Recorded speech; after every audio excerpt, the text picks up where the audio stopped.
I got so much motherfucking design on right now. Break it down, bring it back, make it clap. I got 3 old thoughts, new block, where that thing. Bitches on my line, and you know. Assalamualaikum warahmatullahi wabarakatuh. Perkenalkan, nama saya Melisa Anjani Putri dari kelas 12 MIPA 3. Di sini saya akan menjelaskan materi statistika. Yang pertama ada penyajian data.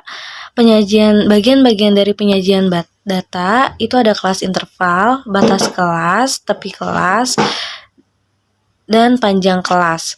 Untuk kelas interval itu kelompokan nilai data yang ditulis dalam bentuk interval. Batas kelas itu terbagi menjadi 2, batas atas dan batas bawah. Tepi kelas juga sama, tepi bawah dan tepi atas. Bentuk tabel, diagram batang, diagram garis, dan diagram lingkaran. Yang pertama dalam bentuk tabel. Tabel digunakan untuk menyajikan data yang belum tersusun dan sulit dipahami. Data tersebut bisa dilihat dari PPT yang sudah saya bikin yang ada di atas. Yang kedua ada diagram batang. Diagram batang adalah diagram yang disajikan dalam bentuk batang yang tegak lurus atau sejajar dengan sumbu datar. Penyajian datanya udah ada di contohnya di atas. Terus penyajian data dalam bentuk diagram garis. Diagram garis adalah diagram yang digambarkan dengan garis yang saling berhubungan. Untuk contohnya bisa dilihat diagram lingkaran. Diagram lingkaran adalah diagram yang disajikan dalam bentuk lingkaran yang terbagi menjadi beberapa daerah juring. Contohnya bisa dilihat juga di atas, itu sudah ada cara pengerjaan serta gambar diagramnya. Untuk yang kedua ada data kelompok. Jadi yang pertama itu ada histogram. Histogram sendiri itu mirip sama seperti penyajian data yang sebelumnya. Jadi bisa dilihat langsung seperti gambar yang sudah saya siapkan. Terus yang kedua ada OGIF. OGIF sendiri itu bentuknya berbeda dengan diagram poligon. Kalau poligon sendiri itu dia lebih menukik ke atas, sedangkan kalau OGIF itu dia menyilang. Yang ketiga ada ukuran pemusatan. Ukuran pemusatan adalah suatu nilai yang diperoleh dari sekumpulan data yang dapat dipergunakan untuk mewakili kekumpulan data. Mean atau rata-rata hitung adalah jumlah semua data dibagi banyaknya data.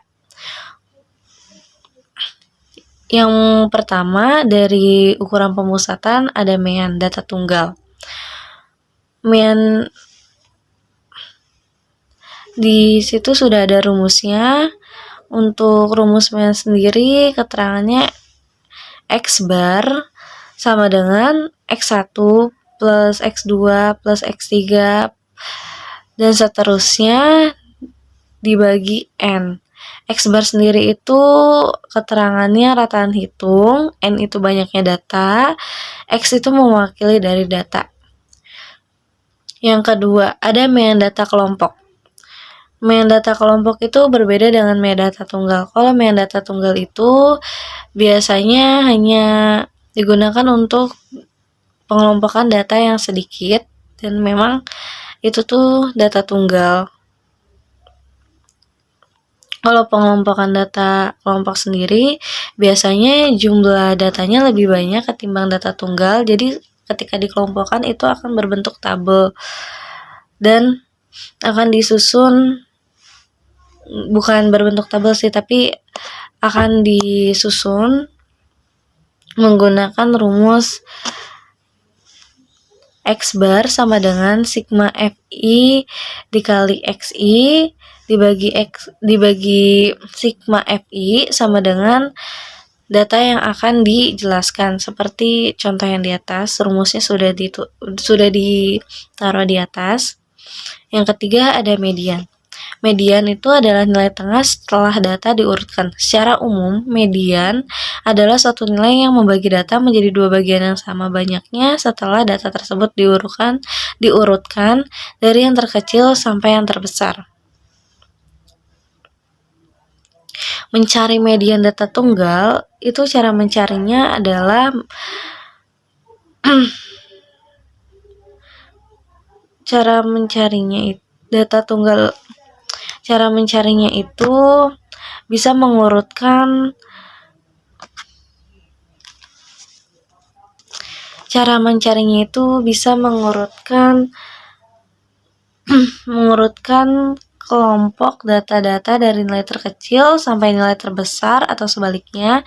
Ini yang untuk mencari data tunggal. Yang kedua, tentukan nilai tengahnya. Yang ketiga, jumlah data di sisi kiri dan kanan harus sama sehingga satu angka tepat di tengahnya yang menjadi median kelompok data. Yang keempat ada modus. Modus merupakan nilai mayoritas atau nilai frekuensi yang paling tinggi. Rumusnya sendiri itu ada MO sama dengan L plus P dalam kurung D1 per dalam kurung D1 per D2 tutup kurung. Keterangannya sendiri itu ada L sama dengan tepi bawah kelas modus, P panjang kelas interval, D1 selisih antara frekuensi kelas, D2 selisih antara frekuensi kelas, dan frekuensi tepat satu kelas sesudah kelas modus. Materi selanjutnya ada ukuran penyebaran data. Ukuran penyebaran data adalah suatu ukuran yang menyatakan seberapa besar nilai-nilai data berbeda atau bervariasi dengan nilai ukuran pusatnya atau seberapa besar penyimpangan data dengan nilai pusatnya. Di ukuran penyebaran data terbagi beberapa materi. Yang pertama ada jangkauan. Jangkauan sendiri ini itu adalah sekumpulan data tunggal yang akan dikelompokkan. Jadi rumusnya udah ditaruh juga di atas, bisa dilihat. Jangkauan data kelompok. Jangkauan data kelompok yaitu ditentukan dengan dua cara. Yang pertama menggunakan titik atau nilai tengah, dan yang kedua menggunakan tepi kelas. Jangkauan adalah selisih titik tengah kelas tertinggi dengan titik tengah kelas rendah. Jangkauan adalah selisih tepi atas kelas tertinggi dengan tepi bawah kelas terendah. Yang ketiga ada simpangan baku dan ragam data tunggal. Simpangan baku adalah ukuran statistik yang digunakan untuk mengukur sebaran atau data dari nilai rata-rata. Fungsi simpangan baku untuk mengukur sebaran data, perbandingan data, mengidentifikasi outlier, keputusan statistik, dan memprediksi suatu hal. Rumusnya sudah ada di atas. Simpangan baku dan ragam data kelompok, rumusnya juga sudah ada di atas. Perbedaannya tuh sebenarnya cuman beda di kuadratnya saja. Terus kita lanjut ke contoh soal. Di situ udah ada contoh soal 1. Yang pertama, seorang guru ingin mengetahui rata-rata nilai ujian matematika siswa di kelasnya. Ia mengumpulkan data nilai ujian dari 30 siswa dan memperoleh nilai sebagai berikut. Datanya sudah ada, nggak usah saya jelaskan. Terus di sini ditanya hitunglah rata-rata nilai ujian matematika tersebut. Jadi, untuk menyelesaikan masalah ini, kita harus menjumlahkan semua nilai ujian dan kemudian membaginya dengan jumlah siswa. Dalam hal ini, kita memiliki 30 siswa dan nilai-nilai ujian mereka telah diberikan, jadi kita menjumlahkan nilai tersebut. Yang pertama, kita akan menuliskan semua nilai-nilai yang sudah tertera di atas. Lalu setelah menjumlahkan semua nilainya, kemudian kita membagi hasilnya dengan jumlah siswa. Kan jumlah sisanya itu ada 30. Jadi hasil dari yang setelah kita kelompokkan itu berjumlah 2472, lalu dibagi 30 dengan jumlah siswa, hasilnya 5,4. Jadi nilai rata-rata ujian matematika siswa yang ada di kelas itu 82,4. Untuk contoh soal statistik dalam kehidupan sehari nomor 2, Itu sebuah perusahaan ingin mengevaluasi kinerja penjualan produk mereka selama 6 bulan terakhir. Berikut adalah data penjualan produk dalam ribuan unit. Itu sudah ada datanya di atas, bisa dilihat sendiri. Lalu di sini ditanya, hitunglah rata-rata, median, dan simpangan baku dari data penjualan tersebut. Yang pertama kita menghitung mediannya. Rata-rata dari data penjualan dapat dihitung menjumlahkan semua nilai penjualan dan membaginya dengan jumlah bulan yang diamati, yaitu ada 6. Jadi itu udah ada angka-angkanya, bisa dilihat sendiri. Totalnya itu ada 760 dibagi 6 jumlah bulannya. Totalnya sehabis dijumlahkan totalnya ada 126,67. Yang kedua kita mencari mediannya. Median itu kan nilai tengah. Jadi nilai tengahnya itu adalah 125 ditambah 130 dibagi 2. Hasilnya ada 127,5. Lalu yang ketiga kita cari simpangan bakunya. Simpangan bakunya itu bisa kita kelompokkan terlebih dahulu. Jadi kita tulis satu-satu angkanya, lalu kita kurangi dengan hasil yang sudah kita hitung, 126,67 dikuadratkan. Jadi satu dalam kurung itu kita kuadrat. Jadi kita jumlahkan terus kita kuadratkan, hasilnya dijumlahkan satu-satu. Jadi setelah sudah menemukan itu kita tambah-tambahkan lagi dan sehabis itu setelah ketemu itu jumlahnya itu kan ada 826,67 lalu dibagi 6 dengan total jumlah datanya, dan hasilnya itu ada 137,78. Ini masih berupa akar. Lalu kita sederhanakan lagi menjadi 11,74.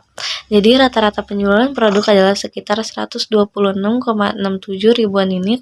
Mediannya itu adalah 127,5 ribuan unit, dan simpangan baku dari data penjualan adalah sekitar 11,74 ribuan unit.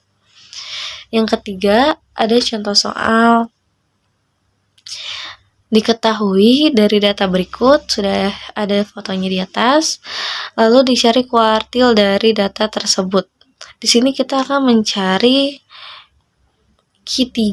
Jadi karena memang tidak dijelaskan mencari kuartil berapa, di sini saya akan menjelaskan untuk mencari kuartil 3. Jadi di kuartil 3 ini kita tuh harus menentukan nilai jadi kan di kuartil 3 itu memang sudah ditentukan nilainya itu adalah 3/4, dan nilai frekuensi jumlahnya itu ada 80. Jadi 3/4 kali 80 sama dengan 60. Lalu habis itu kita menentukan TB, P, FK, FQ3. Untuk TB-nya sendiri itu 85,5, P-nya itu sama dengan 5 panjang kelasnya, FK-nya itu adalah 48, FQ3-nya itu adalah 15. Q3 sama dengan, jadi kita masukkan lagi TB plus P dalam kurung Q3 dikurang FK per FQ3. Untuk nilainya itu ada 85,5 ditambah 5 dalam kurung 60 kurang 48 per 15. Dan hasilnya itu ada 85,5, kita turunkan lagi 85,5-nya plus 5-nya. Lalu yang di dalam kurung kita jumlahkan terlebih dahulu, totalnya itu ada 12 per 15. Terus 85,5-nya ini diturunkan lagi, lalu 5 sama 12-nya itu dikali. Jadi 5 kali 12 itu ada 60, 15-nya turun, terus dalam kurungnya hilang. Q3 sama dengan 85,5 yang diturunkan lagi ditambah 60 per 15. 60 bagi 15 itu 4. Jadi Q3 adalah 85,5 tambah 4 sama dengan 89,5. Sekian presentasi yang saya jelaskan, kurang lebihnya mohon maaf. Semoga presentasi ini dapat bermanfaat bagi yang menonton dan dapat mengerti materi yang telah saya sampaikan. Wassalamualaikum warahmatullahi wabarakatuh.